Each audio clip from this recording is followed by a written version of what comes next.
Bom, hoje vamos falar sobre algo também importante, o recadastramento de armas. E eu quero que você em casa tire suas dúvidas, porque a gente recebe agora Benê Barbosa, que é coordenador da campanha nacional de recadastramento de armas. Bem-vindo, Benê. Obrigado. E a gente fala um recadastramento que tem data para terminar, que é dia 31 de dezembro, né? 31 de dezembro, data final, não será prorrogado, né? Já houve uma prorrogação, não vai acontecer de novo.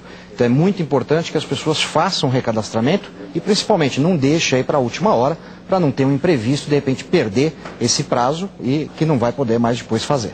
Qualquer pessoa que tenha uma arma pode fazer o recadastramento ou ela precisa ter uma nota fiscal dessa arma, Não. uma arma legalizada? Qualquer pessoa, não só como qualquer pessoa que tenha uma arma que ela comprou, que tenha o registro estadual, né, que era o registro emitido pela Secretaria de Segurança Pública, como aquela arma que ela recebeu de herança. Isso é muito comum. Né? Às vezes o avô morreu, o pai morreu, essa arma fica na casa da pessoa, ela tem um valor inclusive sentimental por isso, não quer se desfazer, né?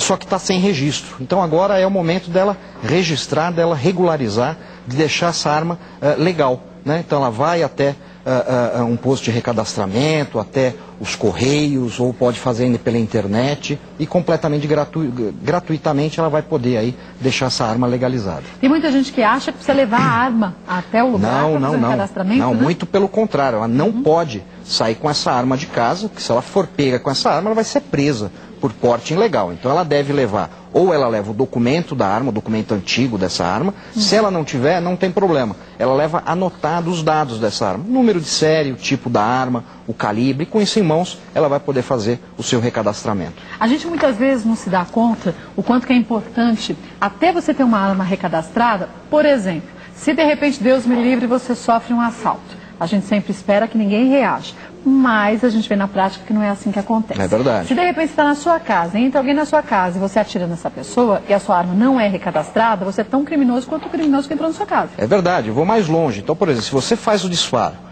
o bandido foge, você não precisa acertar, o bandido foge, alguém ouve o tiro, chama a polícia chega, o bandido fugiu, você está lá com a arma. Ele vai falar, por favor, o registro dessa arma. Você apresenta um registro antigo ou não fez o recadastramento, está sem o registro.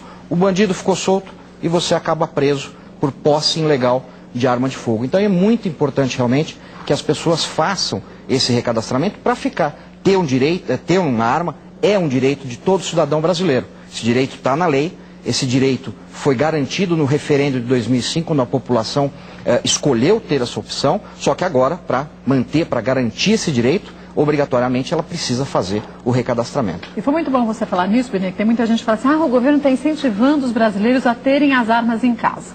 Não, o governo não está incentivando absolutamente nada com o recadastramento, só está legalizando. E quem quiser entregar a sua arma também pode fazer. Exatamente, muito pelo contrário. A gente teve aí, desde 2003, várias campanhas de desarmamento, né, onde as pessoas podiam entregar, quem quisesse podia entregar essa arma, não precisava, ninguém é obrigado a ter uma arma, né? E aliás, a nossa briga é essa, né? Da mesma forma que eu jamais tentaria te obrigar a ter uma arma se você não quisesse, o que a gente não aceita é que tentem fazer com que eu não tenha, né? É um direito individual e esse direito deve ser protegido. Né? O governo não está incentivando que as pessoas tenham uma arma. Muito pelo contrário, a posição do governo continua sendo pelo desarmamento, que as pessoas não tenham. A nossa ONG, o Movimento Viva Brasil, tem uma posição contrária, mas nessa questão do recadastramento, nós estamos trabalhando junto. Por quê? Porque a lei é obedecer à lei. Né? Não importa se é certo, se é justo, se não é justo. Isso importante... pode se discutir em outro momento. Exatamente. Agora é a lei. O prazo está terminando. Quem perdeu o prazo fica com a arma ilegal. Pode ser preso, vai ser preso por posse ilegal de arma de fogo e pode ser condenado a até 3 anos de prisão. Então, realmente, não vale a pena a pessoa ficar com uma arma ilegal. Tem-se uma ideia de quantas pessoas já fizeram recadastramento? Mais de 3 milhões de pessoas. Mais de 3 milhões Mais de 3 milhões no Brasil. Né? A gente ainda tem uma quantidade considerável, inclusive que ainda não foi contabilizada pela Polícia Federal, né? Que ainda estão nas agências de correio, ainda estão nas lojas especializadas. Então esse número já ultrapassa, aí, deve estar beirando aí 4 milhões de armas já regularizadas. Então o finalzinho, a gente sabe que o brasileiro acaba deixando tudo para a última hora. Muita gente está esperando uma nova prorrogação que não vai acontecer, repito, então não percam esse prazo, não percam essa oportunidade, inclusive de regularizar a arma, quem tem essa arma ilegal. E pode ser uma arma que tenha comprado até fora do Brasil. Pode, não tem problema nenhum. Com isso, disso também, né? Quer dizer, eu comprei uma arma em algum momento da vida, ou alguém da minha família, no Paraguai, ou então na Bolívia, ou então na China, qualquer canto do mundo.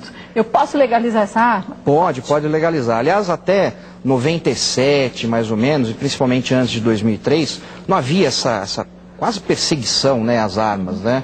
Se jogou na arma o problema da criminalidade, o que não passa nem perto da verdade. Então era muito comum a pessoa ir para o Paraguai, comprava uma arma e trazia. Né? Não é um bandido, não é um contrabandista, compra para ela, né? Era mais barato. Para tentar se defender, para ter mais uma chance, né, de defesa.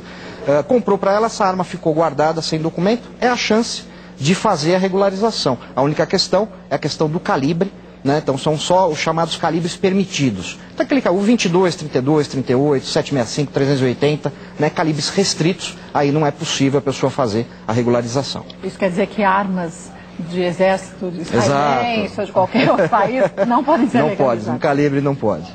Ninguém pensa se de repente essas armas não poderiam, na verdade, ser recolocadas na polícia? Porque a gente comentava até outro dia, o Major Olímpio, quantas armas de traficantes são apreendidas e são destruídas. É verdade. E o quanto que a nossa polícia acaba não sendo tão bem preparada. É verdade. Isso eu acho um erro do Estatuto, mais um dos erros do Estatuto do Desarmamento, que é essa destruição indiscriminada. Primeiro, porque você pode, muitas armas, realmente reaproveitar para a própria polícia. Armas, né? boas. Armas boas, novas. Aliás, semana retrasada, uma leva de pistolas israelenses na caixa foram destruídas, né?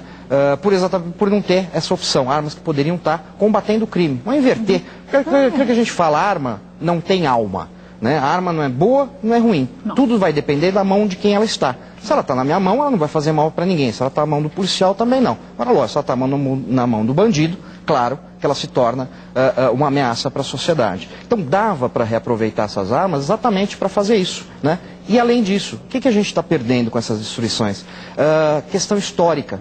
Essa semana, aliás, ontem ou anteontem, no Rio de Janeiro, foi apreendida uma leva de armas, algumas bastante antigas, e duas delas, uma metralhadora MG-42, que é uma metralhadora alemã, né, que foi usada pelo exército nazista. Inclusive tem a marca do exército nazista. Ou seja, uma arma que poderia estar no museu, poderia estar na mão de um colecionador né, de armas que vai guardar. É uma arma histórica, faz parte da história. Né? Então isso tudo está sendo destruído. E ela está destruída? Provavelmente vai para a destruição, porque ela não vai ser reaproveitada. Né? É uma arma antiga, não existe nem mais munição praticamente para ela, e provavelmente ela vai para a destruição, o que é realmente uma pena, é destruir algo histórico por uma questão simbólica. Né? Então, assim, se passa com trator em cima, se queima em praça pública, e a gente está vendo que nada disso está resultando na diminuição da criminalidade e da violência. Muita gente fala, para acabar com a violência tem que ter educação. Tudo bem, isso é uma verdade. Só que não adianta a gente querer educar um povo de um dia para o outro. Exatamente, isso é a longo prazo. É a longo prazo. E uma medida drástica é importante para a gente minimizar os efeitos que a gente tem visto, porque, por incrível que pareça, a gente tem um número de mortes tão grande no nosso país, comparado a países que vivem em guerras. Sim, muito superior, aliás. Não é verdade? Muito superior. Né? O que a gente tem no Brasil ainda é um grave problema de impunidade. Né? Então, não adianta você criar novas leis, não adianta você endurecer as leis nesse momento, não adianta você querer proibir a arma de fogo. Por quê? Porque o problema está na impunidade. Né? Então, assim, o número de homicídios no Brasil que ficam sem esclarecimento, ou seja, que não se descobre quem é o autor, é uma coisa absurda. Aliás, eu vou te dar um número. De cada 100 homicídios, isso uma forma geral no Brasil, só 7 se descobre quem é o autor do crime. Cada 100 só 7? Só 7. E desses 7, só 3 acabam presos. Ou seja, é 3% só. Então, aí, por que não se reduz a criminalidade? Porque o bandido está na rua. Né? A gente está preso dentro de casa, cada vez mais preso, cada vez mais inseguro, e o bandido está solto, a verdade é essa. Mas aí a gente entra também num outro lado, né? Eu passo, às vezes, pela Salim Farah Maluf, e ali tem uma casa do menor, né? E a gente vê o quanto que formam-se de manhã, domingo de manhã, filas imensas de mães, de familiares que vão visitar esses menores. E a gente passando ali, a gente olha para aquela realidade, porque às vezes a gente acha que é tudo longe da gente, e você pensa, tá bom, esse número de pessoas vem visitar, praticamente o mesmo número de jovens estão lá dentro. Eles vão sair recuperados de lá? Não. Muito difícil. Vão sair pior do que entraram. Difícil. Então a mesma coisa, a gente fala assim, puxa, tem que prender, tá bom, tem que prender, mas vai por aonde? A gente tem que transformar. Exatamente.